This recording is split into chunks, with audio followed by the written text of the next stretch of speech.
नमस्कार, आप देख रहे हैं आपके साथ मेरी बात और मैं प्रिय रंजन भारती। लोकसभा के चुनाव संपन्न हो गए। अब नरेंद्र मोदी की तीसरी बार केंद्र में सरकार बन गई और बिहार से 8 मंत्री बने।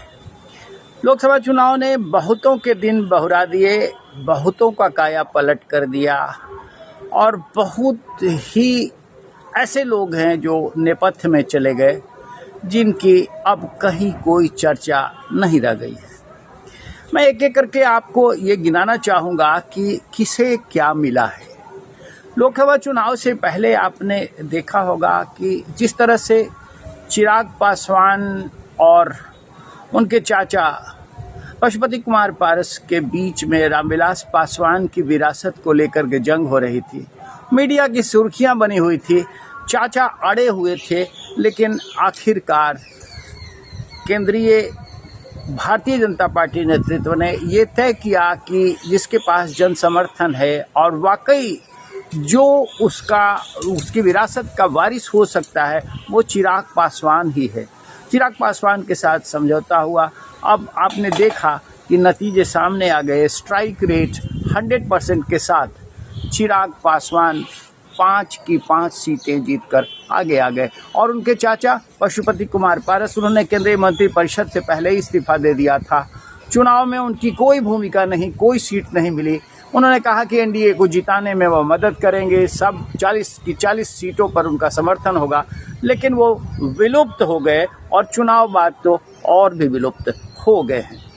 इसके पहले एक और प्रकरण चला था कि नीतीश कुमार जब महागठबंधन की सरकार के मुख्यमंत्री थे, तेजस्वी यादव उप मुख्यमंत्री थे, तब बड़ा जोर लगा था कि सत्ता का हस्तांतरण हो, नीतीश कुमार तेजस्वी यादव को सत्ता सौंप दे। लेकिन नीतीश कुमार इस पर सहमत नहीं थे और जिस तरह से बात बनी थी, आपको बताने की आवश्यकता नहीं है कि तब सत्ता पलटने के सूत्रधार जो बने थे, जिन पर आरोप लगे थे, वो ललन सिंह, राजीव रंजन सिंह, राष्ट्रीय अध्यक्ष जनता दल यू के थे।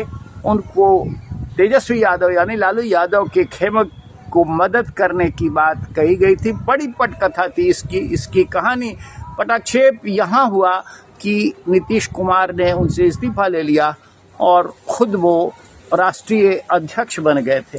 लेकिन अब जब लोकसभा के चुनाव हुए तो ललन सिंह फिर से संसद में पहुंचे और संसद में पहुंचने के साथ साथ हनक दिखाते हुए उन्होंने इस बार अब के नई सरकार के गठन में पंचायती राज मंत्री का पद ले लिया।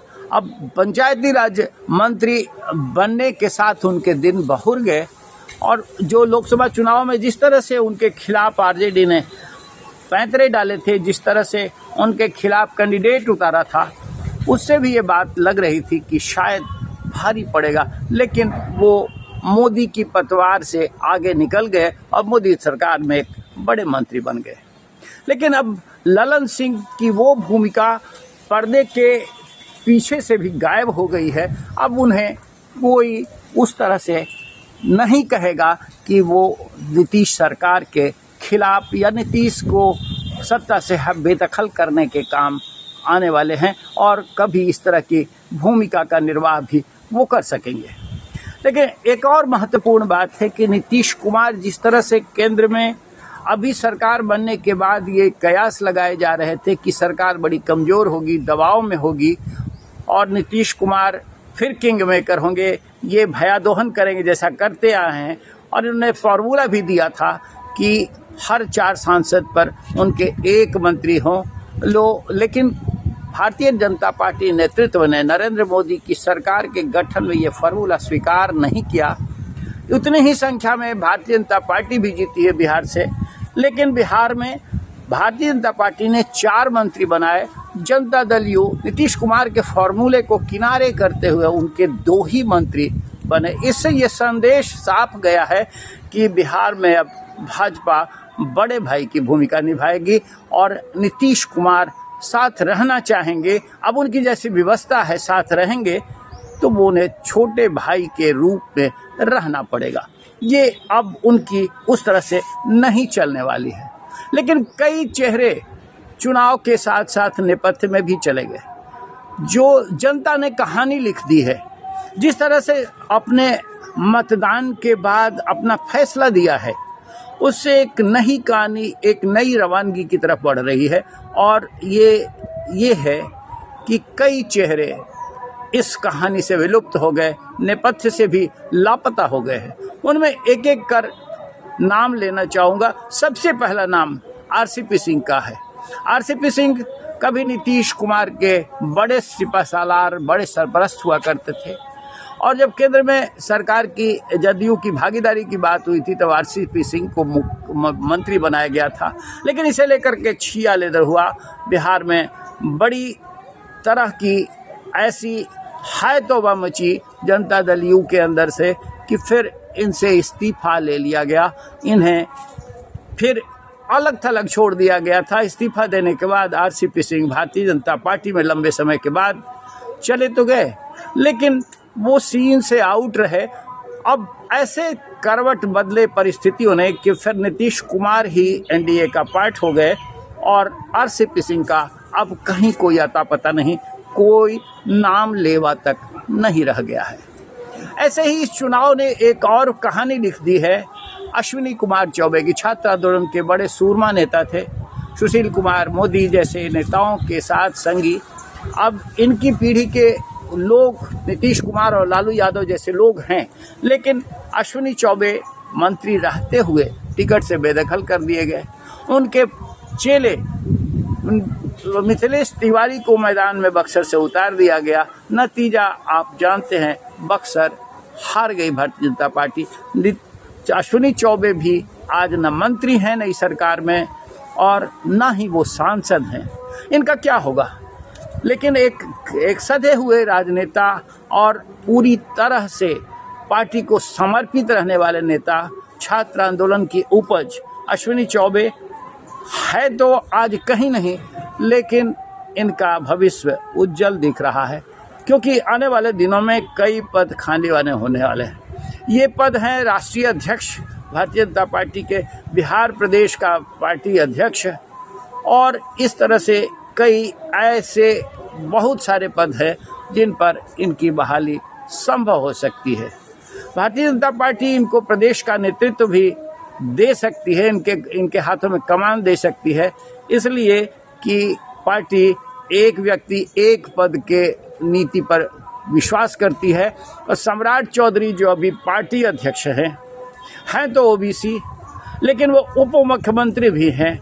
ऐसे में उनके लिए 2 पद छोड़ना पार्टी के लिए नहीं है ये एक ऐसा अद्भुत फैसला जिसे लेकर के कहा जा सकता हो कि उन्हें ही पार्टी अध्यक्ष पद दिए रहेगी और वो उप मुख्यमंत्री का पद भी संभालते रहेंगे।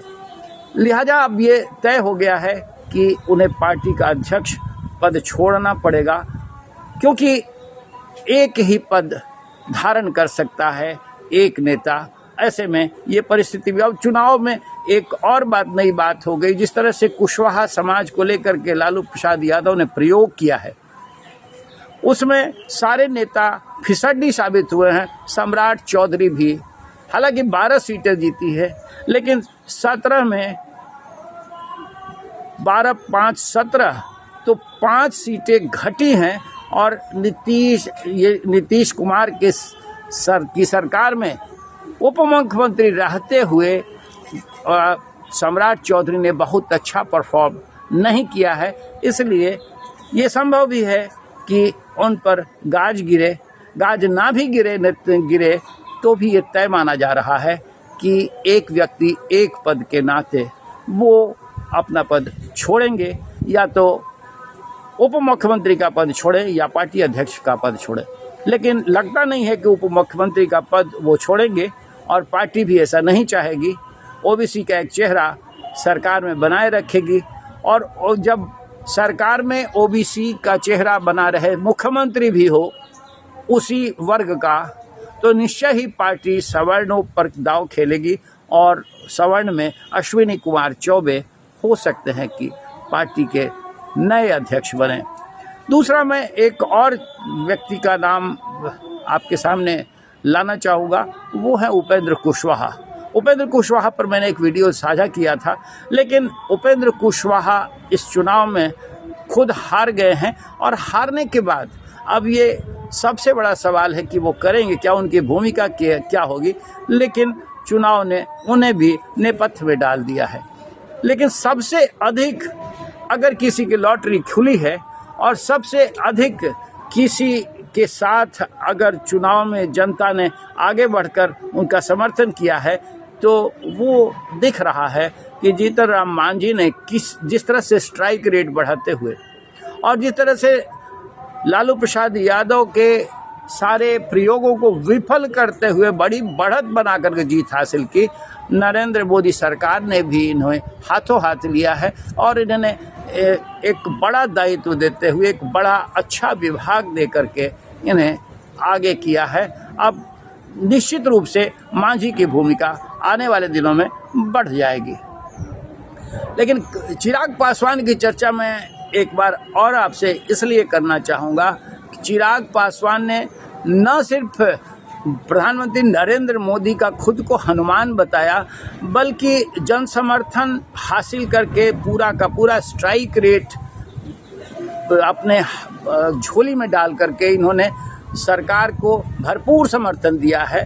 बदले में भी मोदी सरकार ने इन्हें खाद्य प्रसंस्करण विभाग दे करके ये जता दिया है कि उत्तर बिहार में जहाँ लीची, केला और इन सारे खाद्य उत्पादों के लिए जिस तरह से खाद्य प्रसंस्करण की भूमिका होनी चाहिए, लंबे समय से जो मांग की जाती रही है, वो चिराग पासवान अब उस दायित्व को पूरा करें और आगे के लिए अपनी राह बेहद आसान कर लें। आगे क्या हो सकता है, अभी विधानसभा के चुनाव हैं, हो सकता है कि मोदी का ये हनुमान भारतीय जनता पार्टी के ड्रीम प्रोजेक्ट का हिस्सा हो और ये मुख्यमंत्री का चेहरा भी बन सके। लेकिन ये बहुत महत्वपूर्ण रूप से आप देख रहे हैं कि लोकसभा चुनाव ने बहुतों के दिन पलट दिए तो बहुतों को विलुप्त भर भी कर दिया है। अब देखिए आगे आगे राजनीति है, सियासत के पैर कभी टिकते नहीं हैं, आगे आगे होता है क्या। लेकिन आपसे ये अनुरोध जरूर करूँगा कि आप हमारे वीडियो पर बने रहिए, हमारे चैनल को देखते रहिए। फिर मिलते हैं, नमस्कार।